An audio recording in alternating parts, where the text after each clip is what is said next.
perfected wisdom is the one who is endowed with right understanding and compassionate action. Is the one who actively crossed to the shore of freedom. Is the one who looked deeply to know the world well.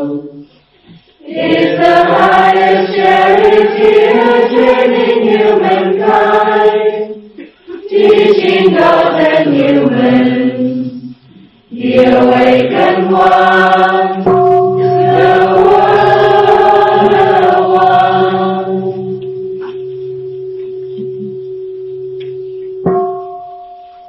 The teaching given by my noble teacher is the path I undertake, the teaching well proclaimed, is the teaching that can be realized right here and right now, is the teaching that is infinitely useful and effective, is the teaching inviting all to come and see directly, is the teaching that is leading to the good, the true, the beautiful, extinguishing the fire of affliction.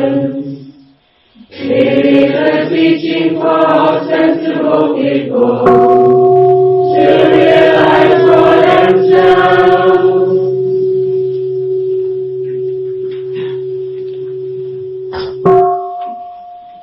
Practicing the teaching, the noble community in which I take refuge is the community that goes in the direction of goodness, in the direction of truth, in the direction of beauty, in the direction of righteousness.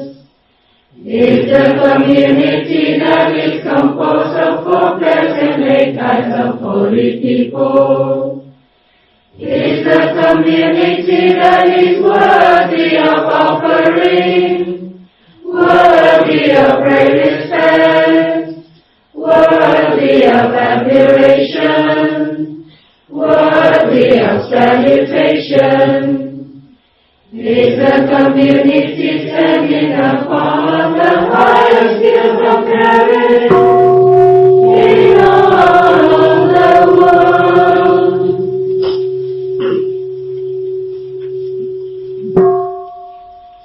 The mindfulness trainings, the wholesome way of living taught by my noble teacher, is a wonderful practice that remains unbroken, that remains harmonious, that remains flawless, that remains refined. Is a wonderful practice that has the capacity to prevent wrongdoing and to prevent danger. Is a wonderful practice that has the capacity to protect self and others and to reveal beauty. Is a wonderful practice that is leading to concentration, leading to peacefulness, leading to insight, leading to non-fear.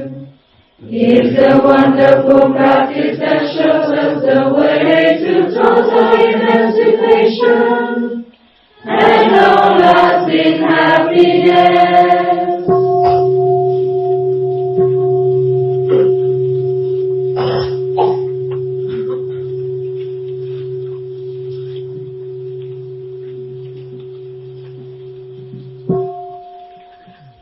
Đâu cần dương liễu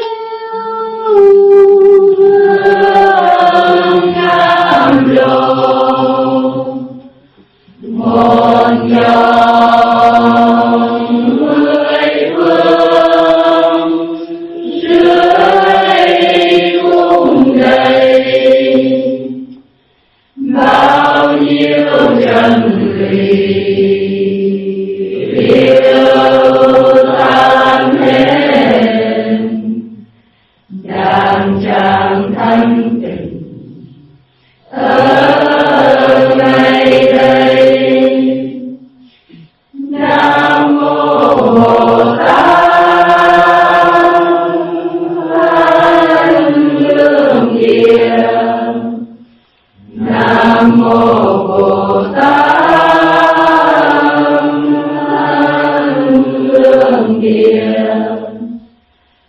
Nam mô Bồ Tát. Hanh lương địa trí tuệ vững lên hóa hiện tại, đứng yên trên sóng trần ai, cam lộ chữa lành cơn khổ bệnh, hào quang quét sạch muối nguy tai, diệu biếng vang bay muôn thế giới, sen hồng nở hết vang lâu đài, cúi đầu ca ngợi dâng hương thỉnh, xin nguyện từ bi ưng hiện nay. Nam mô Bồ Tát Quan Thế Âm. Nam mô Bồ Tát Quan Thế Âm. Nam mô Bồ Tát Quan Thế Âm. Nam mô Bồ Tát Quan Thế Âm. Nam mô Bồ Tát Quan Thế Âm. Nam mô Bồ Tát Quan Thế Âm. Nam mô Bồ Tát Quan Thế Âm. Nam mô Bồ Tát Quan Thế Âm.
Good morning, dear Sangha.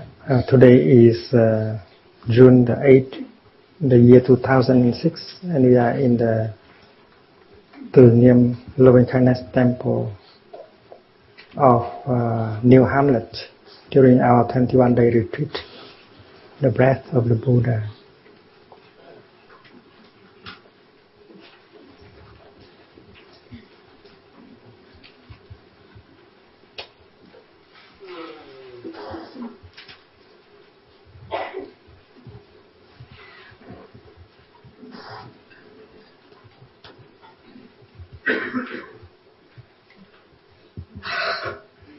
Yesterday we spoke of impermanence, of non-desire.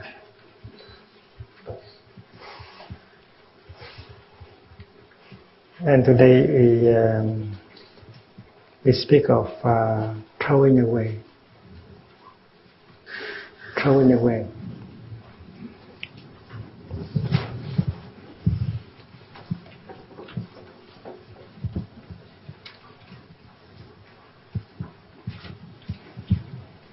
Throwing away is a wonderful practice.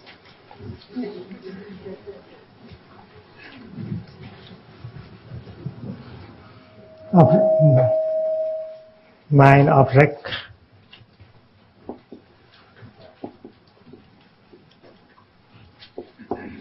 perceptions.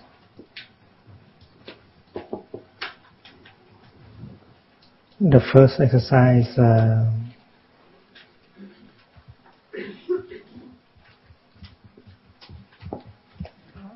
contemplating impermanence.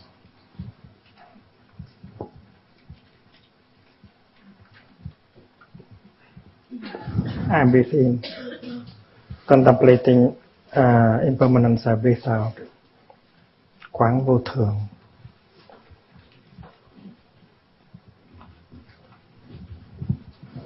The 14.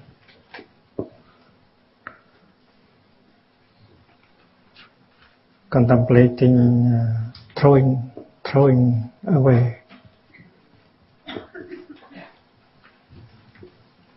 I breathe in, I breathe out. The 5th, non-desire. And the 16th, cessation. In the Pali Canon, this is also the 13th. But the 14 is non-desire, and 15 is throwing away, and the 16 is cessation.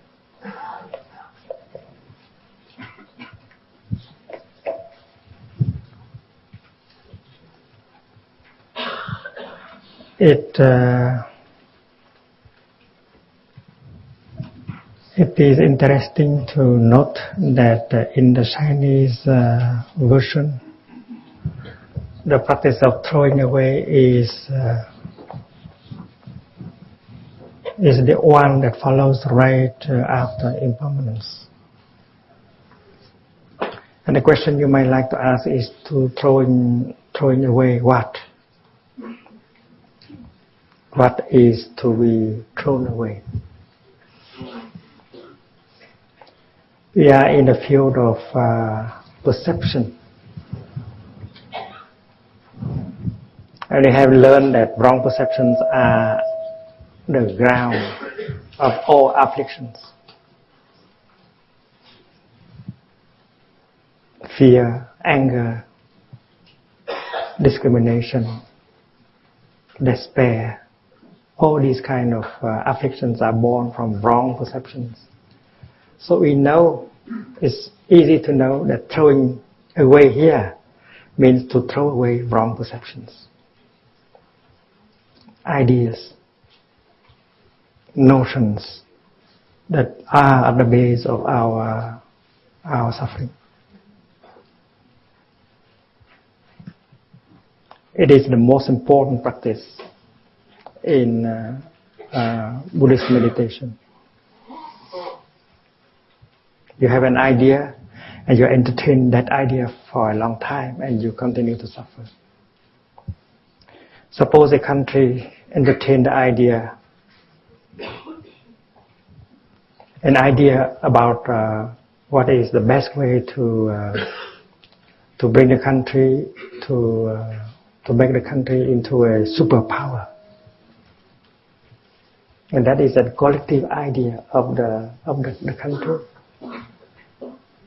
It's a certain kind of ideology that you embrace and you think that is the only way to make your nation into the most powerful nation. Of course, we have individual idea of what should be our happiness. Every one of us entertain an idea about happiness. It may be that because of that idea of happiness, but we have never been happy. So it's very important to throw away that notion of happiness, that idea of happiness that we have entertained. So a nation is a community of people, and they may entertain together one idea, one ideology. Each political party, the Socialist Party, for instance, each party entertain an idea, and we might be caught in that idea. We never succeed into realizing our aim. So an ideology may be a trap. That your nation may be caught in it during 60, 70 years. And during that time, you create a lot of suffering. Those who do not agree with that ideology, you put them in psychiatric hospitals. And the moment when you release that idea, happiness begins to be possible. So throwing away is very important. And it takes insight, it takes courage in order to throw away an idea. If we have suffered, that may be because we have entertained one idea we are not able to release. So throwing away is the word. It's very strong. It's not just letting go. The Sanskrit, the Pali term is throwing away in a very strong way. And the Vietnamese meditation master Tăng Hội, he also used the word phóng khí, throw away, phóng khí. Tăng Hội is the first teacher of meditation in Vietnam. He lived in the beginning, in the first half of the 3rd century.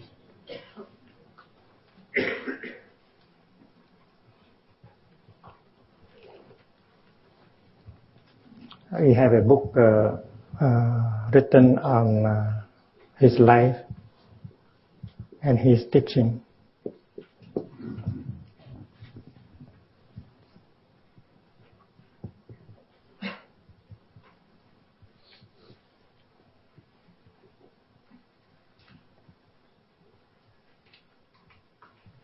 He is considered to be the first teacher of meditation in Vietnam and also in China, because he went to China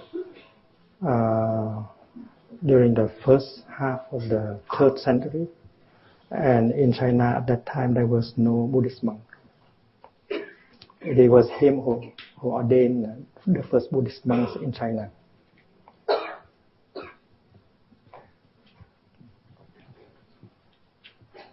He used the word phóng, to throw away.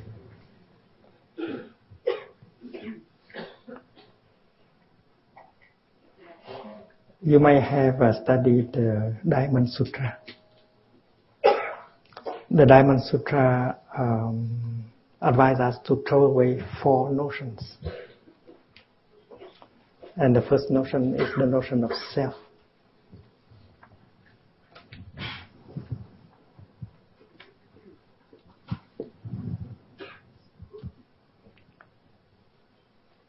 It is by intensive training that you can throw away the notion of self.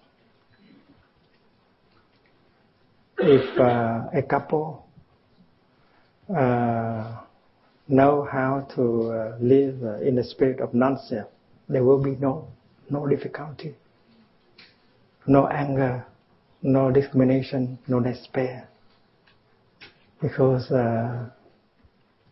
they have realized the truth of non-self. If father and son, mother and daughter have the insight of no self, they look at each other as interbeing, and then there will be no problem. If the north and the south realize that they inter-are, and then there will be no problem. They will be like brothers and sisters.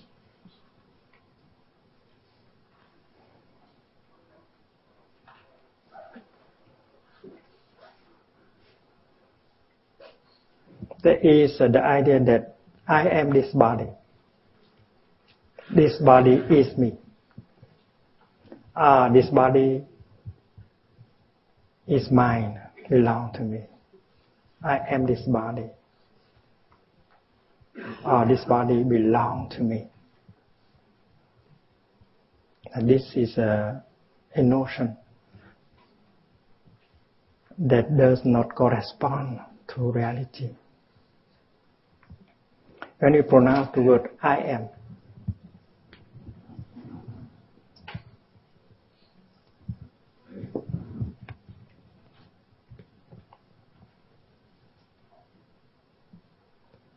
we pronounce it on the ground of that notion, I am. And still people do not believe very much in that statement. That is why they try to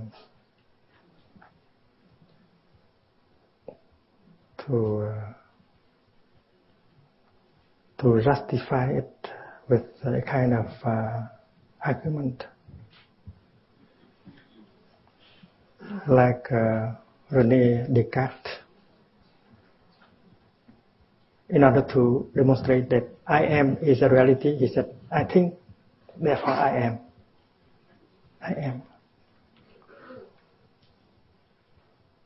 I remember one day I saw a cartoon picturing Descartes touching a horse. And he declared, I think therefore I am. And the horse asked back, you are what?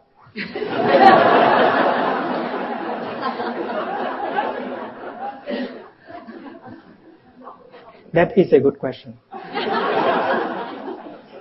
If you can answer what you are, and then you may have a better idea that is closer to reality.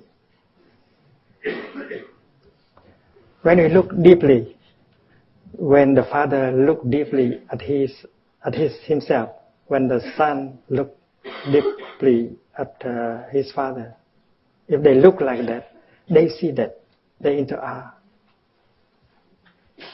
The father is at the same time the son, and the son is at the same time the father. So a better statement is, I inter-am. I inter-am.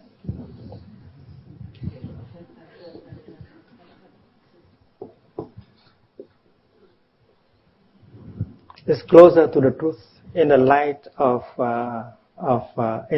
interconnectedness, in the light of interbeing, in the light of interdependent origination. We see that the rose is made only of non-rose elements. We see that Buddhism is made only of non-Buddhist elements. So we are free.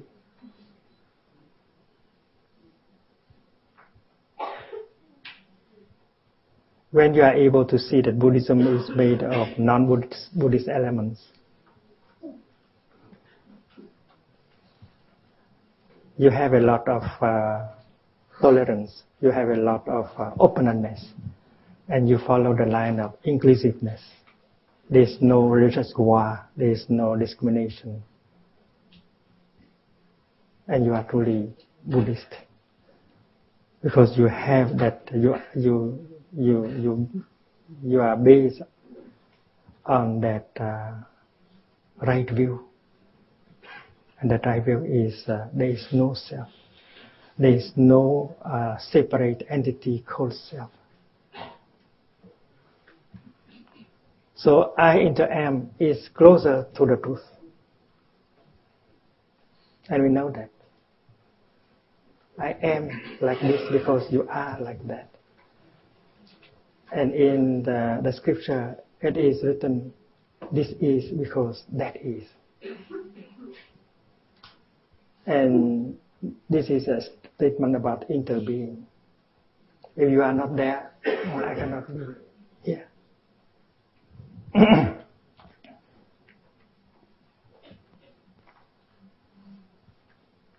So it's very important to throw away the notion I am, the notion self, because it does not reflect the truth. And by looking deeply into the nature of reality, you are capable of throwing away that notion of I am. The second notion that the Diamond Sutra advises us to throw away is the notion man, human being.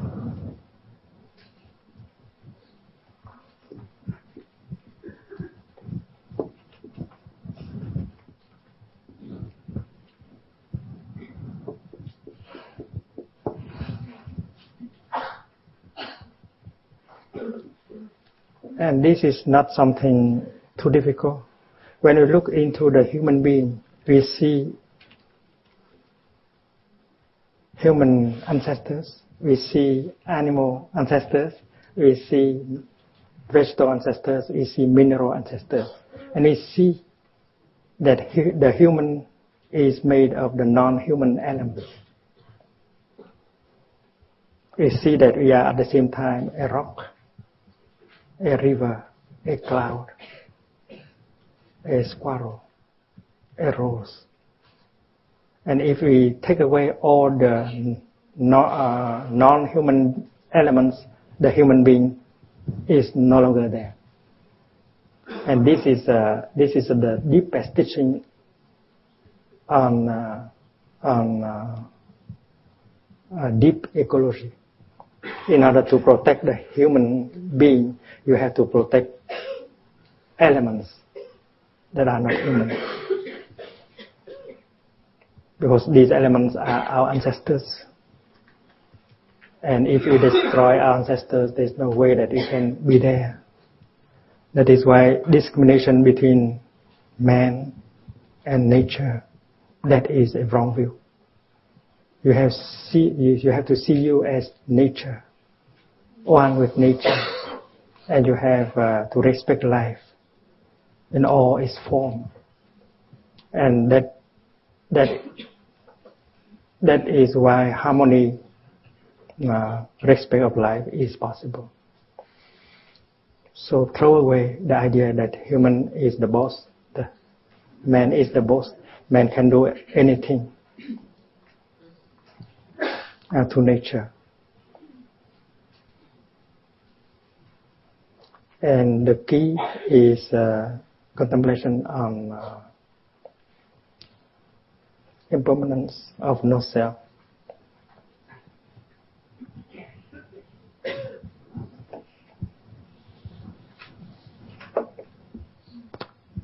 The first is the notion of self to be thrown away. The second is the notion of man.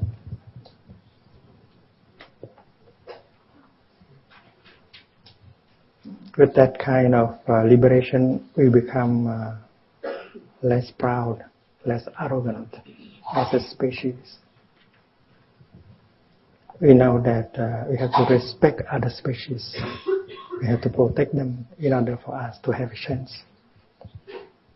And that is why I always said that Diamond Sutra is the oldest text on deep ecology.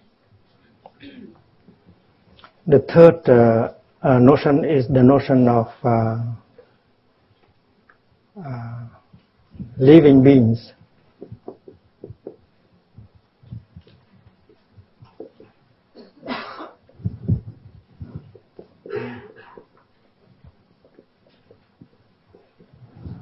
When we pronounce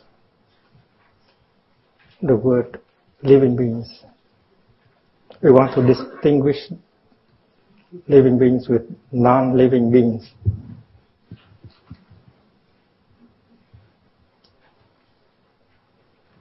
That we mean animals,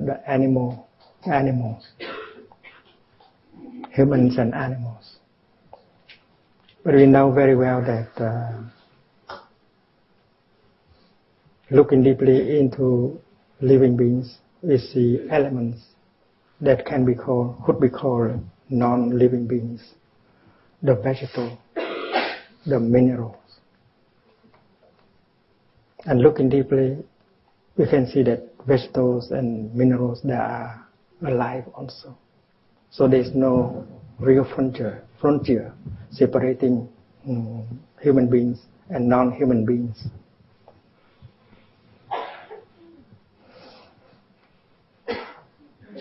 We have the notion of matière inerte, la matière inerte.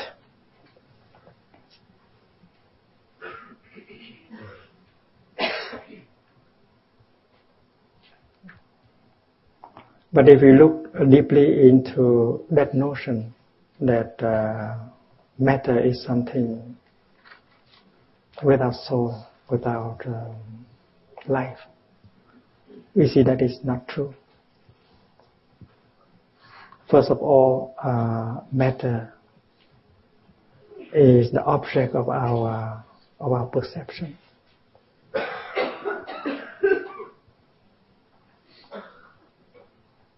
And for a long time we have believed that matter exists as a separate entity. And matter is something that does not move. But now, as science advances, we see that matter is not static, immobile, like we have thought. In fact, the atoms, the atoms, they move a lot. They are very alive. And looking more deeply, we see a lot of our mind in it. And we are not sure that they are there like the way we have imagined. So the distinction between living being and non-living beings disappear, removed after meditation. No longer any discrimination.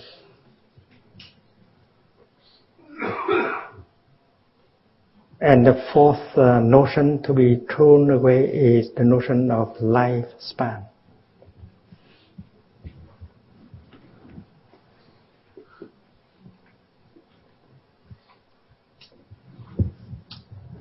We believe that there is time,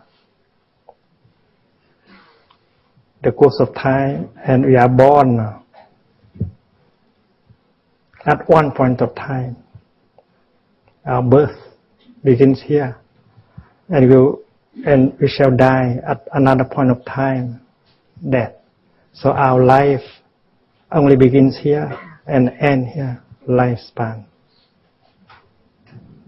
And most of us believe that. I only spend 70, 80, 90 or 100 years on this planet. After that, I be gone. We believe like that. But as we look deeply, we see that this is a notion, a wrong perception.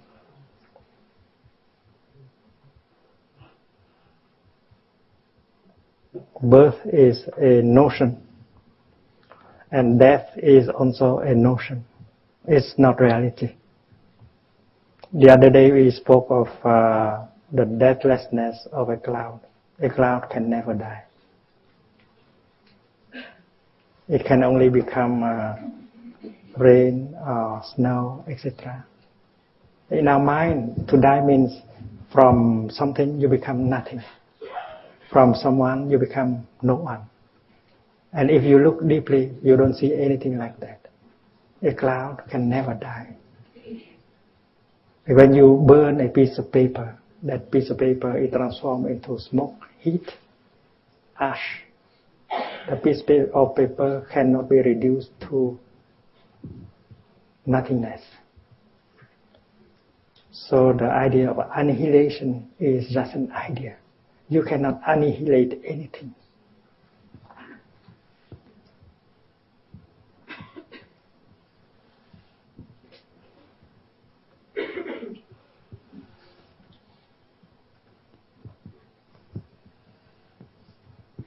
And if you look deeply, we see that the nature of the cloud is also the nature of no birth. Because in our mind, to be born is from nothing, you become something. From no one, you suddenly become someone. The cloud does not come from nothing. It has come from the water, in the river, in the ocean. It has come from the sunshine, the heat.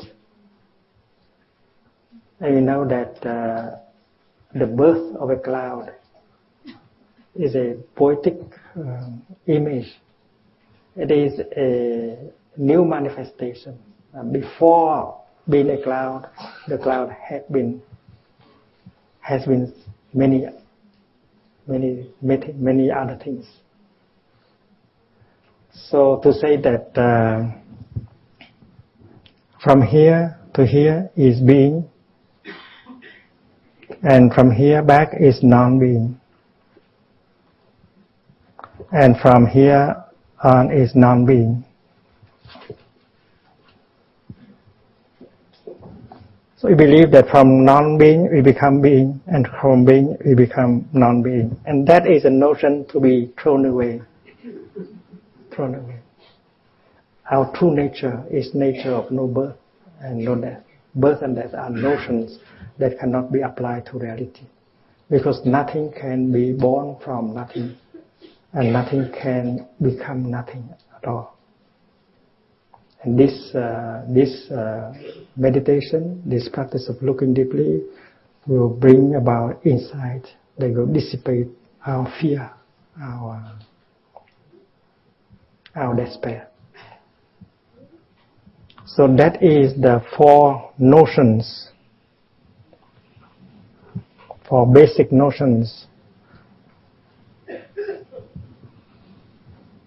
that are at the foundation of our fear, our discrimination, our suffering. And that is why the Diamond Sutra advise us to practice looking deeply so that we can throw them away.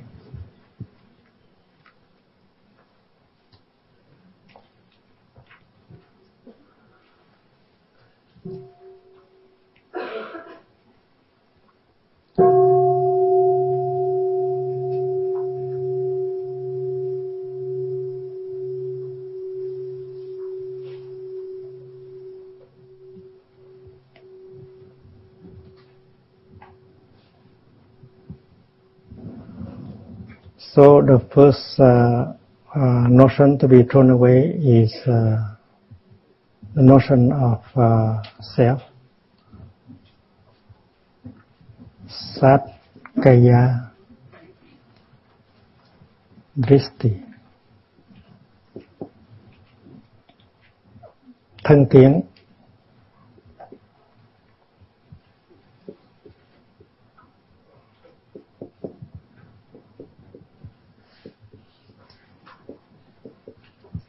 The view that this body is me, this body belongs to me, I am this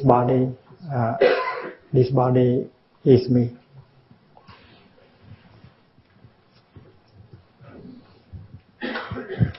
The second notion to be thrown away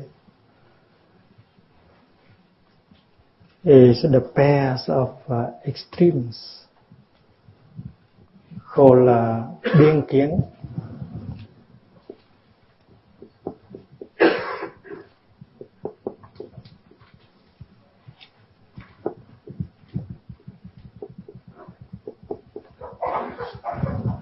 Like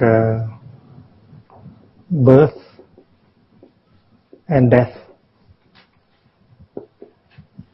coming and going, sameness, otherness and otherness, being and non-being.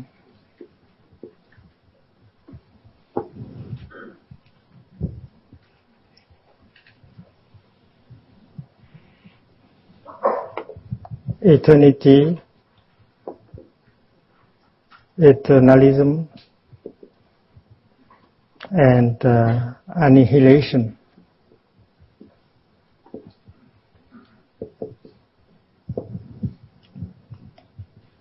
Those of us who believe in an immortal soul. And after the disintegration of this body, that immortal soul continues to live on. Does not change. In Buddhism, we speak of consciousness in terms of feelings, perceptions, mental formations, and consciousness. And we know that everything is changing. This is a flow. This is a process rather than a thing and something solid. And we don't see anything as permanent, because impermanence is the object of our looking deeply.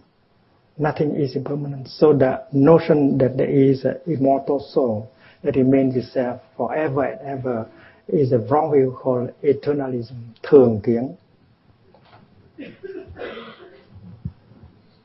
Thường kiến.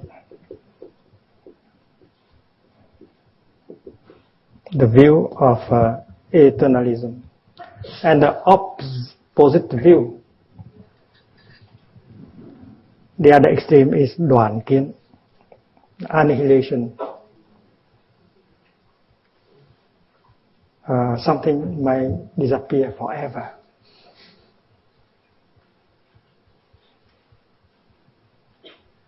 After we die, nothing is left. Absolutely nothing is left. That is another extreme. That is a wrong view.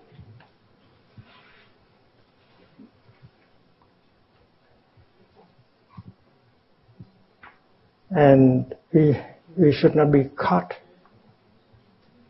in one extreme or another extreme.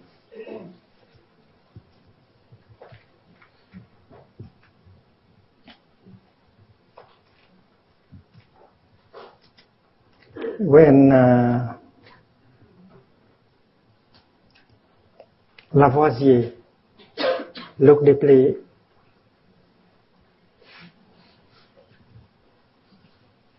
at matter and energy, he was able to see that nothing is born, nothing dies.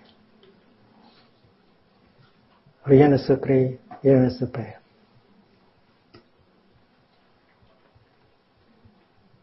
And that statement of his, rien ne se crée, rien ne se perd, coincide with what we read in the Heart Sutra, bất sinh bất diệt, no birth and no death. So birth and death are also another pair of extremes.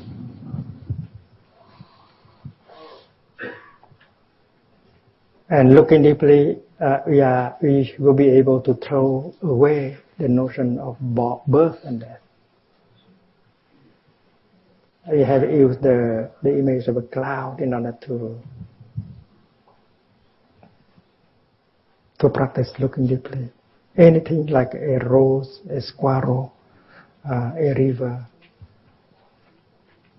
if anything is like that, the nature of no birth and no death.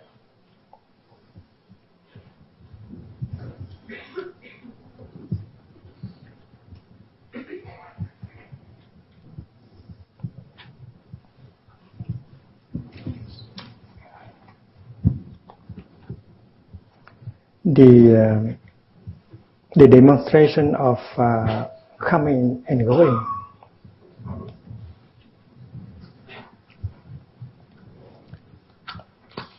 when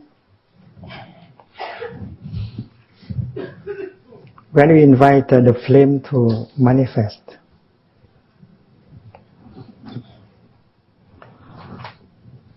you might like to ask the flame, dear little flame, where have you come from? And when the flame is no longer there, you might like to ask the flame, dear little flame, where have you gone? We have the notion of coming and going.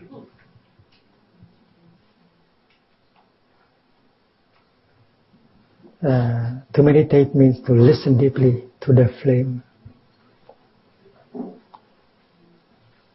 After having asked the question, dear flame, where have you been? Where have you come from? Dear flame, where have you gone?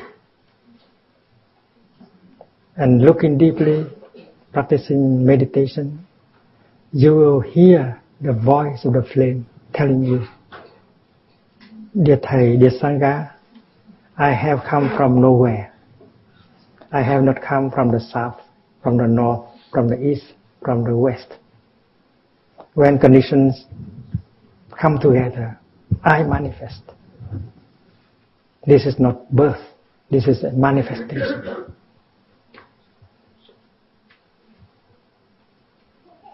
And we know that the flame is right. Her nature is the nature of no coming. When conditions come together and then she manifests, she has not come from any directions. So coming is a notion. Going is another notion. Dear little flame, where have you gone? And you listen to the flame and you hear, dear Thầy, dear Sangha, I have gone nowhere. I have not gone to the south, neither to the north. When conditions are no longer sufficient, I cease my manifestation. My nature is no going, no coming, no going. So the notion of coming and going also are notions to be thrown away. When a being that is so dear to us ceases to manifest in the way she used to, we want to ask, beloved one, where are you now? Where have you gone? And if you listen carefully, she will tell you that she has not gone anywhere. She is still there somehow. And if you have the eyes of a Buddha, the eyes of a practitioner, you can still recognize her in her new manifestations. Because nothing is lost. Rien ne se perd.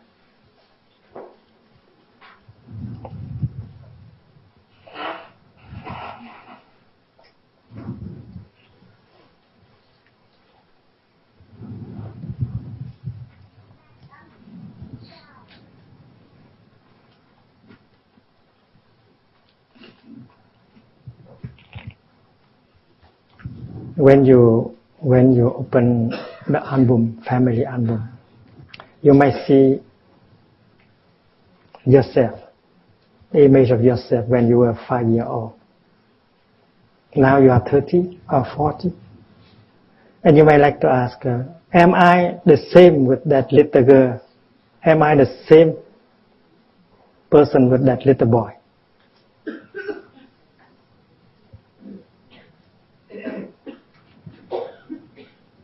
And the good answer is that, well, I am neither the same with that little boy, but I am not a different person either.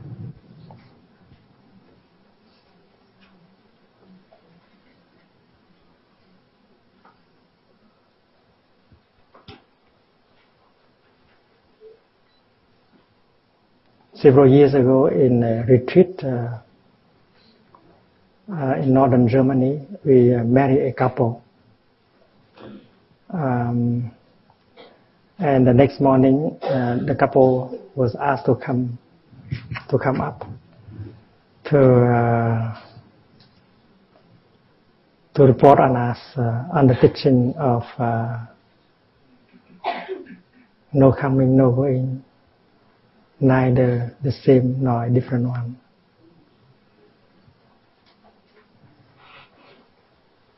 And the young man looked at her bride and asked this question, "Darling, are you the same person I married yesterday, or are you a different one?"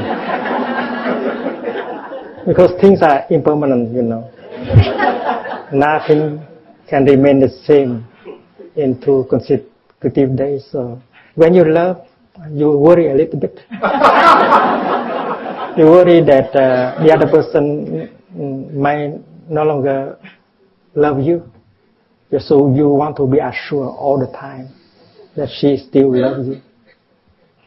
So since the day before they have heard about impermanence, they have agreed that things are impermanent and people also, the mind is impermanent. So there is a ground for the young husband to ask his wife that question, "Darling, are you the same person I married yesterday?" And the lady looked at him, the young lady looked at him smiling and said, "Don't worry, my dear. Although I am not exactly the same person you married yesterday, but I am not a different person either." That is the truth. So the notion of sameness should be thrown away. The notion of otherness should be thrown away.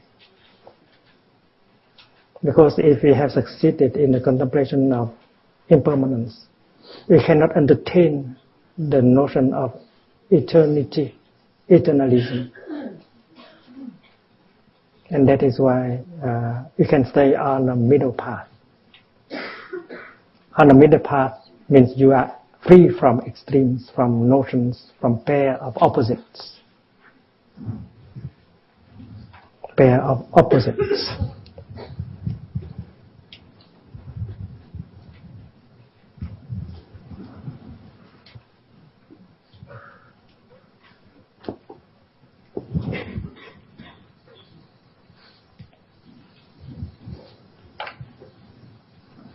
Now let us try to look at the flame before manifestation, before her manifestation.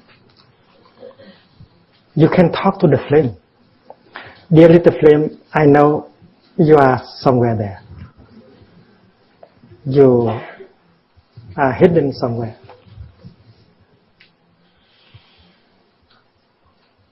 Although you have not manifested in the form I used to see, I know you are there.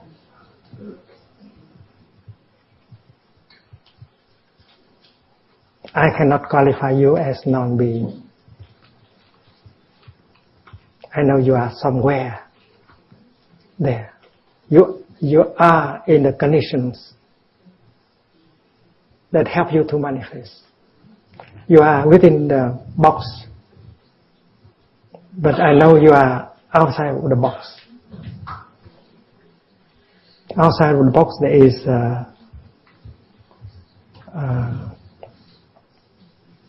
oxygen.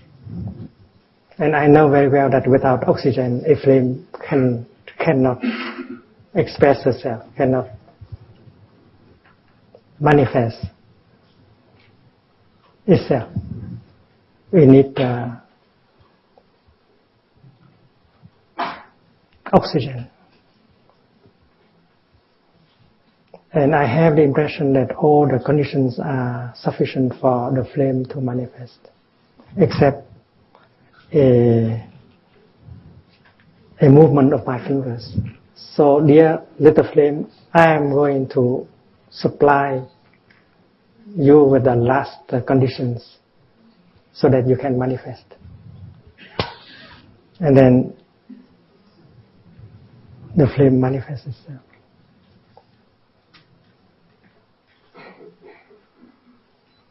And after some time of manifestation, the flame may, shall we say, go away? No? May cease the manifestation.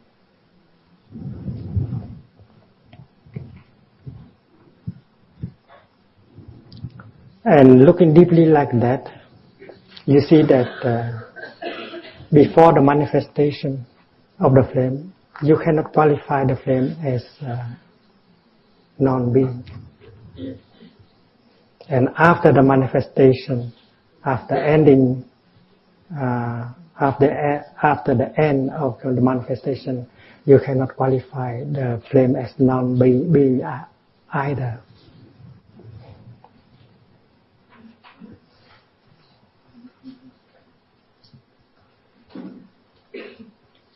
When we use the word manifestation, we don't have to use the word birth and death.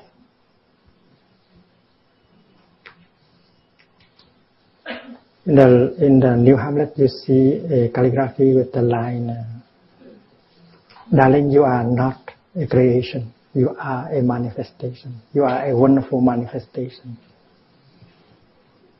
So the word manifestation help avoid the word birth and death. You manifest, you continue. Your nature is the nature of no birth and no death. So the day, so-called birthday, is only a day of continuation. And the day, so-called death, is also a day of continuation.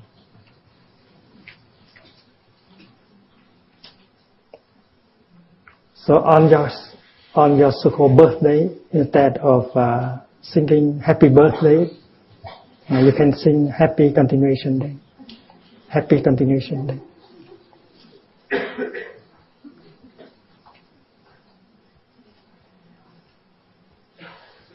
So we have a tendency to believe that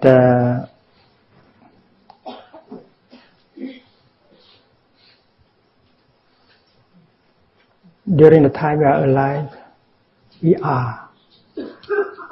And before our birth, we were not. And after our so-called death, we will not be there.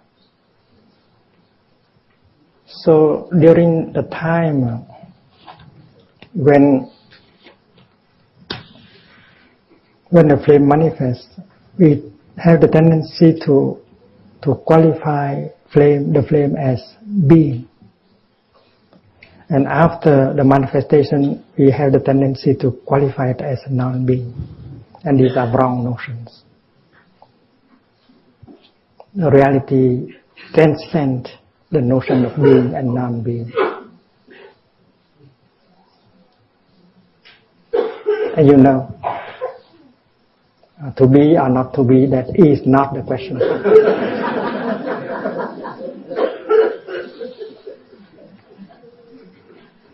Because the reality transcends both notions of birth and death, being and non-being. If you say that God is the ground of being,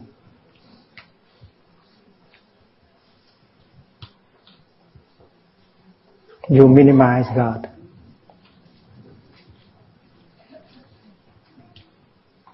Because if God is the ground of being, who will be the ground of non-being? God transcends both the notion of being and non-being. God, the expression God, can be understood like the notion of Nirvana. Nirvana is the silence of all notions, the burning away of all notions, the extinction of all notions. And Nirvana is reality without, that is not, that could not be described with notions, eternal or non-eternal.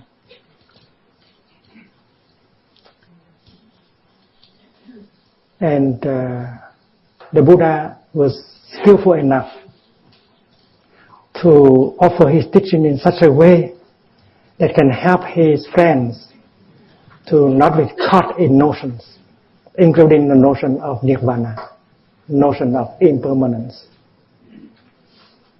the notion of non-self. He repeated several times that his teaching is like a raft helping you to the other shore.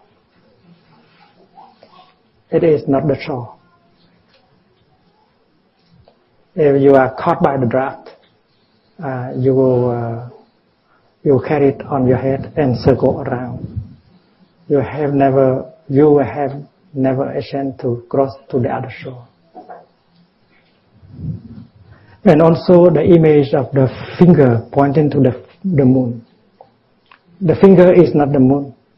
The finger is a device, a means helping you to see the moon.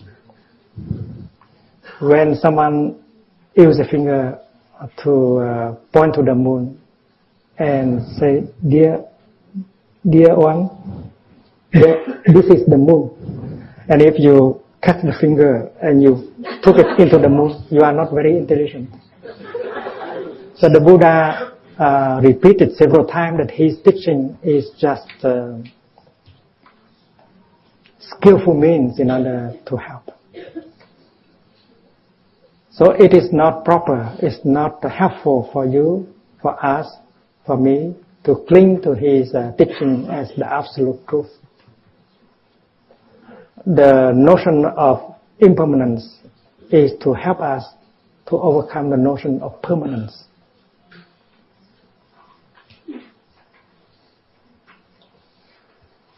It's not a truth to be worshipped. You should not be caught by the notion of impermanence.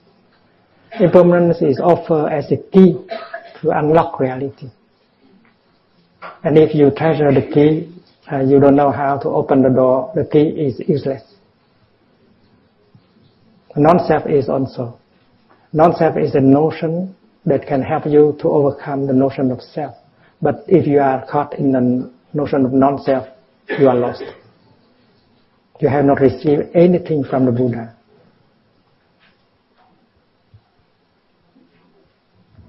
Let us look at again. This match is a means to help the flame to manifest. It is not the flame. So the teaching of impermanence is a device to help you to get the insight of impermanence. The notion of impermanence is not the insight of impermanence. But if you make good use of the notion of the teaching, and then you will have the insight. If you know how to make use of the match, you can produce the flame, and the flame will destroy the matches. So when you have the insight of impermanence, the insight of impermanence will burn away the notion of impermanence, and you are free. So you have to distinguish between the two, the notion, the teaching of impermanence as an instrument. And if you are a skillful practitioner, you use that notion of impermanence to practice so that you get the insight of impermanence. And when you have the insight, the notion is no longer there, it's a burn. So to throw away is to throw the notion. Scientists are now proposing many theories on the cosmos and on the elementary particles. And each theory is a notion. And these notions may help you to go ahead, to burn away the previous notions, because science is a process of throwing away. If you do not have the capacity of throwing away what you have learned, what you have discovered, you have no chance to go ahead. So the practitioner is like that also. She should be capable of releasing, of getting rid, of throwing away what she has learned, even from the Buddha.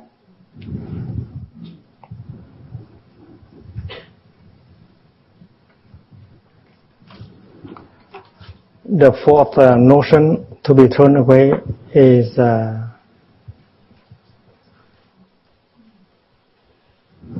view. Kiến thủ, attachment to views. You have a view of the universe. That view may be called relativity, uncertainty, probability, a theory of strings, many kind of views. It's okay to propose views. But if you want to make progress on the path of inquiry, you should be able to be ready to throw away your view. It's like you are climbing on a ladder. And if you have come to the fifth step, and you think that you are the highest, you can never climb to the sixth, the seventh. You stay always on the sixth. You are caught.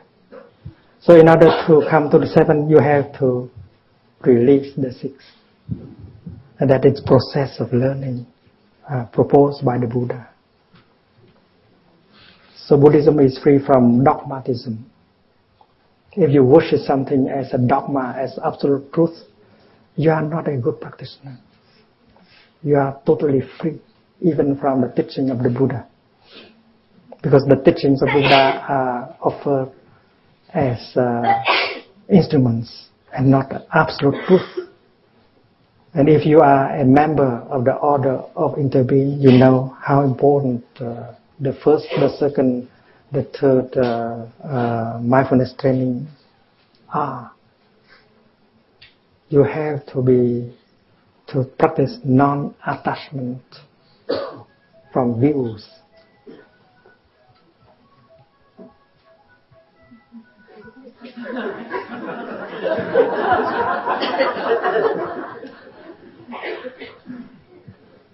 We distinguish about between wrong views and right views.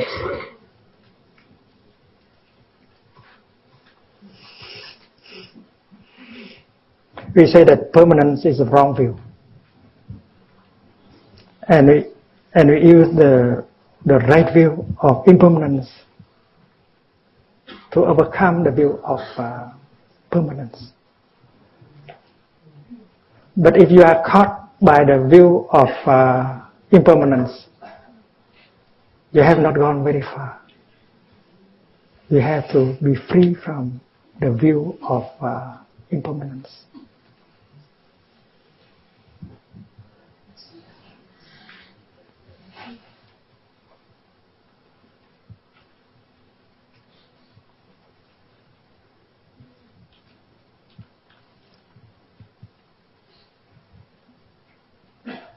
And the perfect view, the truly right view, is the absence of all views. That is the teaching of the Buddha. You have to throw away all views, including the so-called right views.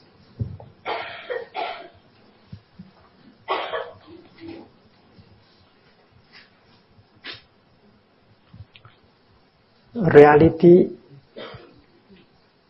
such as it is cannot be described in terms of notions and views. And that is why all views are only instruments. And I think many of the scientists in our time begin to see that.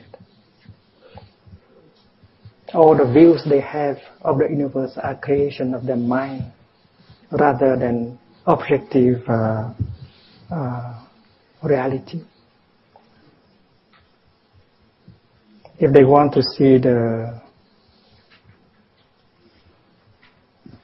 wave, and the wave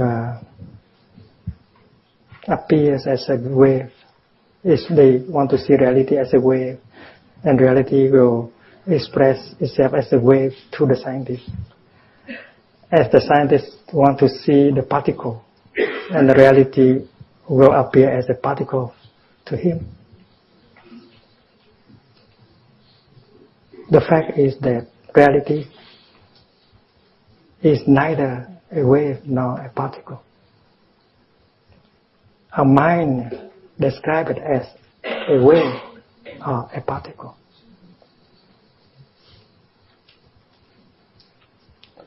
Sir Addington said something like this: on the shore of the unknown,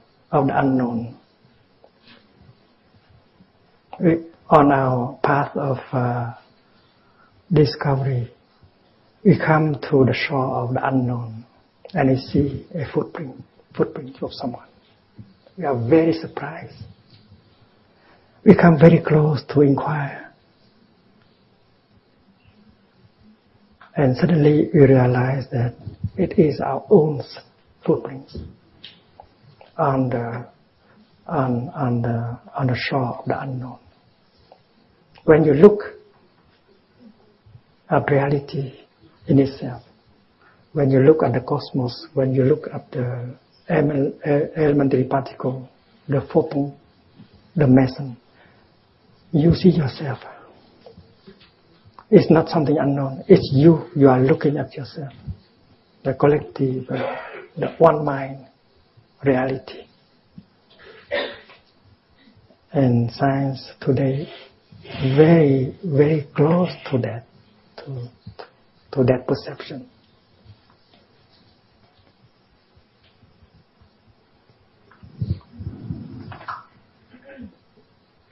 So the first precept of the 14th precept in the order of the being is the practice of non-attachment to view, even the view of impermanence, the view of no self, the view of nirvana. Because nirvana is the absence, total absence of view. Why should we have a view of nirvana? It's a contradiction. You cannot say anything about nirvana. You cannot say anything about God.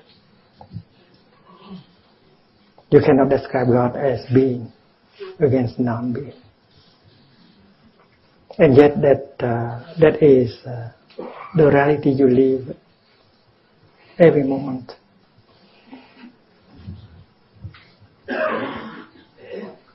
Kiến thủ, kiến thủ kiến.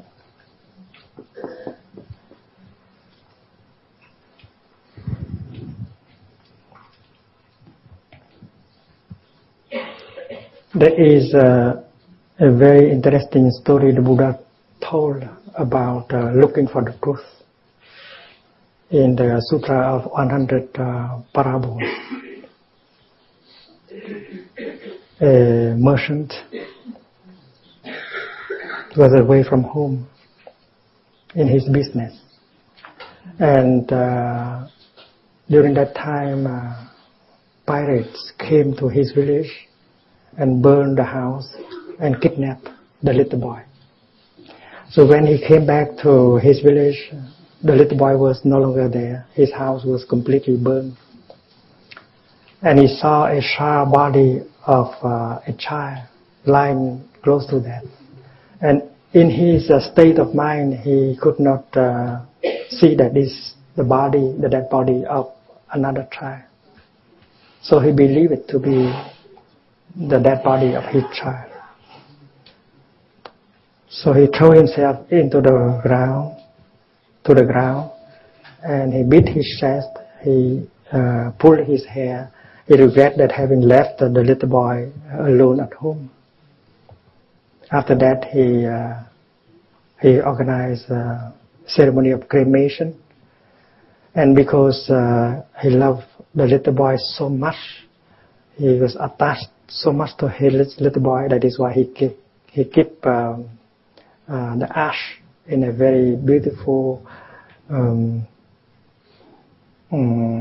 little bag, velvet bag that he carried with him all day and night, working, sleeping, eating. He always carry the bag of the ashes. Many of us believe like that. We have heard something, we have learned something, and we believe it to be the absolute truth. And we are attached to it 24 hours a day. One night, the little boy was able to escape and to come home. And at 1 or 2 in the morning, he knocked at the door. And you can imagine the poor young father who was lying in his bed, still crying because of the loss of his little boy. Who is that? Knocking at the door this time. It's me, Daddy. Open. It's your son. You, my son? You lie. My son is already dead. I carry the bag of his ash with me, and he refused to open the door. And then the little boy had to go away, and the young father lost his son forever. So if you entertain something as the truth, a view as the truth, and if you are attached to it, you are lost. Even the truth come in person and knock at your door, you will refuse to open. That is the attachment to views. This is the teaching of the Buddha. So nirvana is the throwing away of all views, including the so-called right views.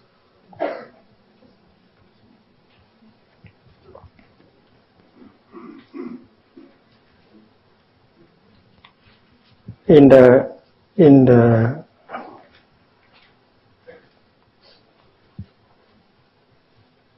Ratnakuta Sutra, the accumulation of jewels,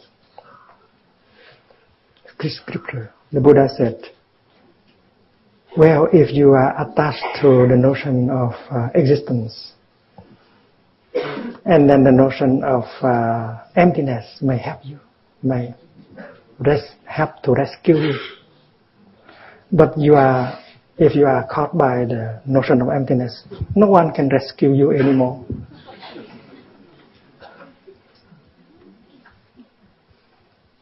So that is the way the Buddha speak of his teaching.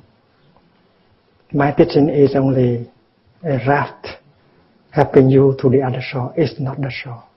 My teaching is only a finger pointing to the moon. It is not the moon. You should not be attached.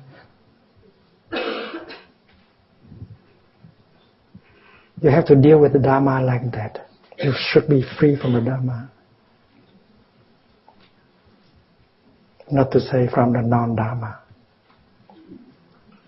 Pháp thượng vị xả hà huống phi pháp.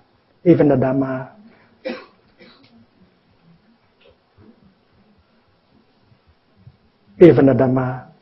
you have to be free from it.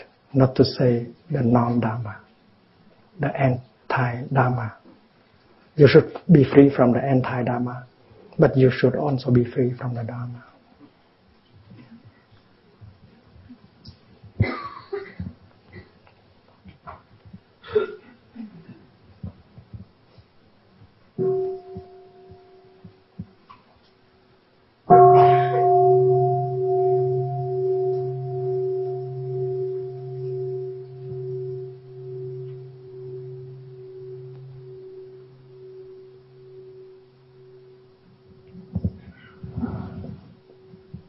The third is tà kiến, wrong views.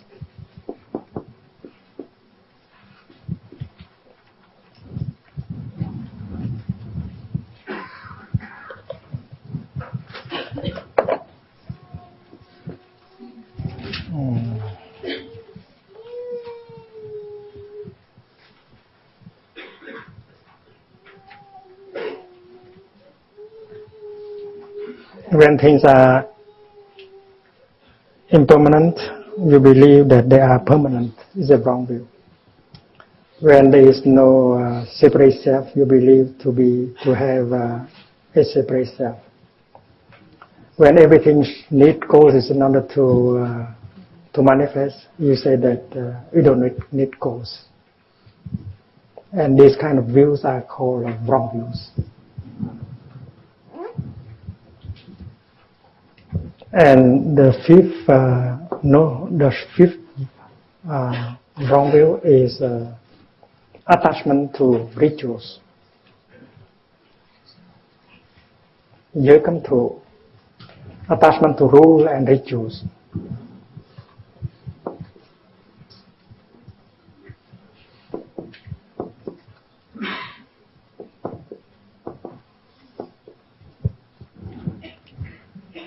They set of rules, they set of rituals. And you believe that by performing these kind of rituals, you get enlightenment, you get salvation.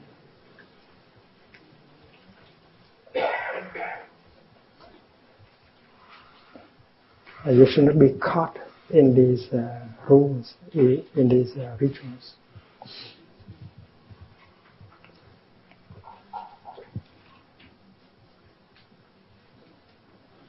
Walking meditation, mindful breathing can become a ritual, and you can be caught by the form of the practice. Touching the earth may become a ritual.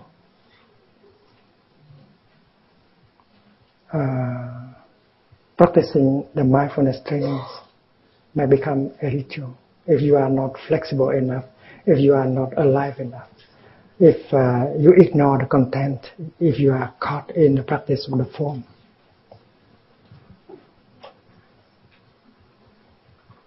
When I drink a cup of tea, I put all myself into drinking the cup of tea. And during the time drinking my tea, I feel I am very alive, and the tea is something very real, very true for me. I do not perform a ritual, but I might look like I'm performing a ritual.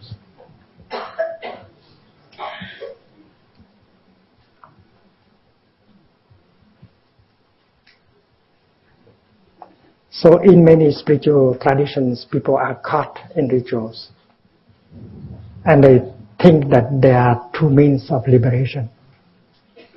But in fact, a practice should bring us insight and true life.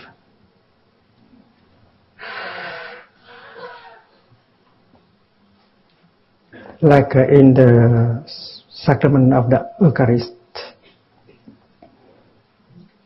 you offer a piece of bread, and you visualize this is the body of Jesus Christ.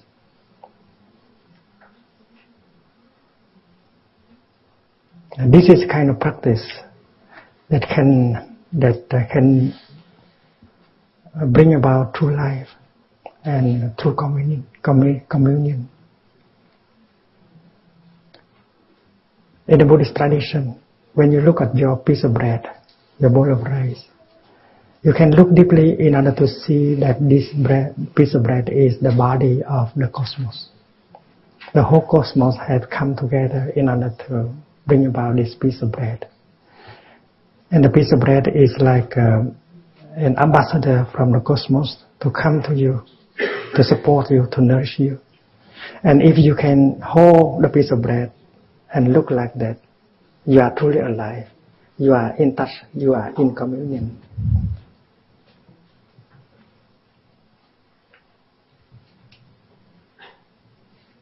So the true practice is the practice that can bring life, true liberation. And if you consider it to be a ritual, and you are caught by it, and you don't get neither life, nor liberation, nor joy. So it's very important not to be caught in rules and rituals. Thân kiến, biên kiến, tà kiến, kiến thụ kiến, giới cấm thụ kiến.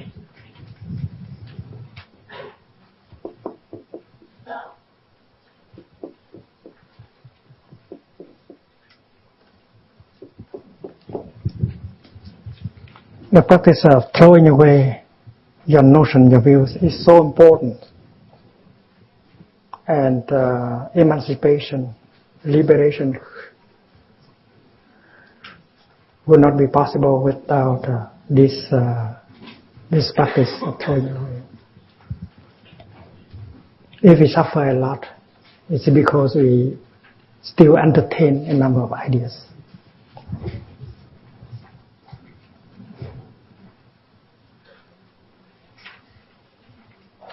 And the practice of meditation help us to get free from these ideas.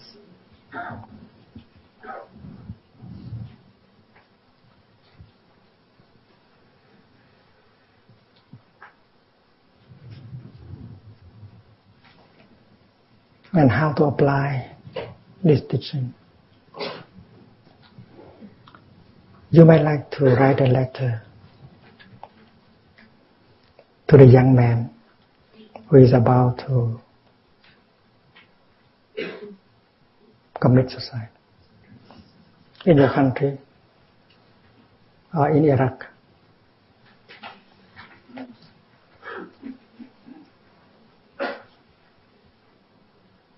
In France, many young men and women commit suicide every day.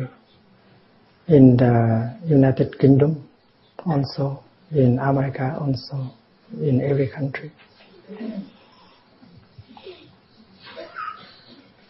As a practitioner, as a Dharma teacher, as a poet, you can write that young man a letter.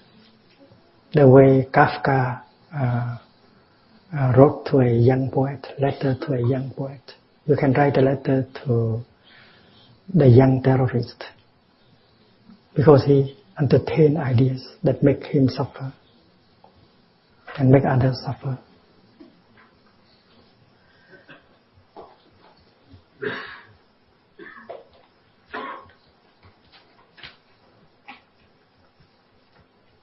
I learned that the young terrorists, they don't like to be called terrorists. They prefer the term suicide bomber.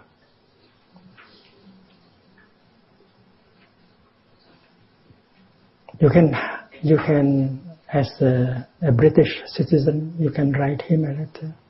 As an American citizen, you can write him a letter from your own practice, your own liberation. People in your country still entertain ideas concerning to remove all these notions in order for us to be understanding, to be compassionate, and to help other people to be understanding, to be compassionate at the same time. You might begin like this, dear friend. I know you don't want to call a terrorist, although many people are calling you terrorist. You prefer to be called a suicide bomber.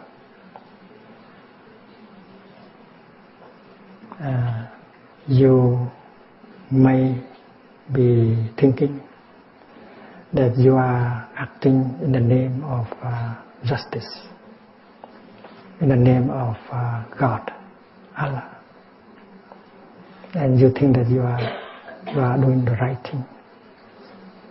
You believe that there are people who are willing to destroy you as a religion, as a nation, as a people, as a way of life.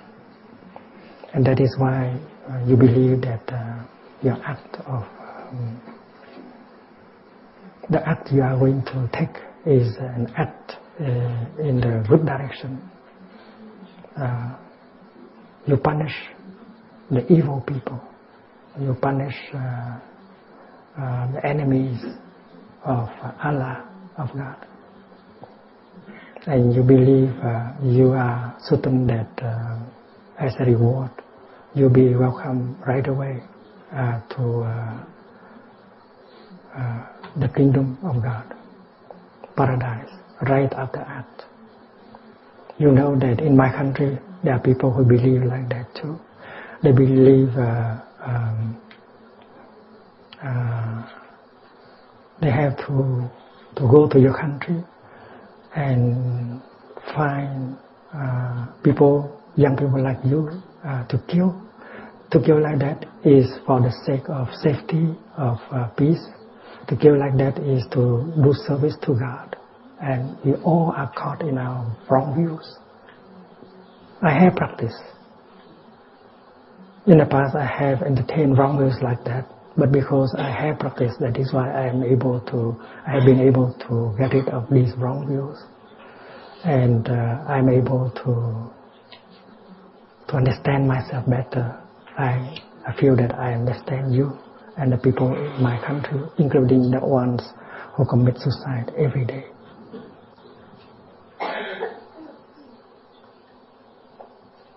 Maybe there are a few dozens of us who would like to write that letter from our own insight, from our own liberation. And we might combine all these letters to a kind of collective letter that will be read not only by the young people who are going to be to die and to make people die tomorrow, after tomorrow, in the Middle East, but also in our own country. Because many young people entertain ideas and notions that are at the foundation of their despair, their anger, that they're craving. They suffer and they continue to make other people suffer, including their parents, the society. So the object of our meditation is not something alien to our daily life. And the way proposed by the Buddha is to help yourself, to help the people around to practice looking more deeply in order to get rid, to be liberated from these notions that are at the foundation of hate, fear, violence, and so on. Writing such a letter is true meditation. Meditation is not an escape. It is the courage to look at reality with mindfulness and concentration. Our world needs wisdom, insight. And as a teacher, as a parent, as a journalist, as a filmmaker, you are capable of sharing your insight so that you can wake up your nation, your people. And if your nation, your people are awakened, and then your government will have to act according to the insight of the people. The meditation is essential for our survival, for our for our peace, for our protection. In fact, it is the wrong views that are at the base of our suffering. And throwing wrong views is the most important and urgent thing. To come to a retreat is not to get away from it all. To come to a retreat is an opportunity to look deeper and to see exactly where we are.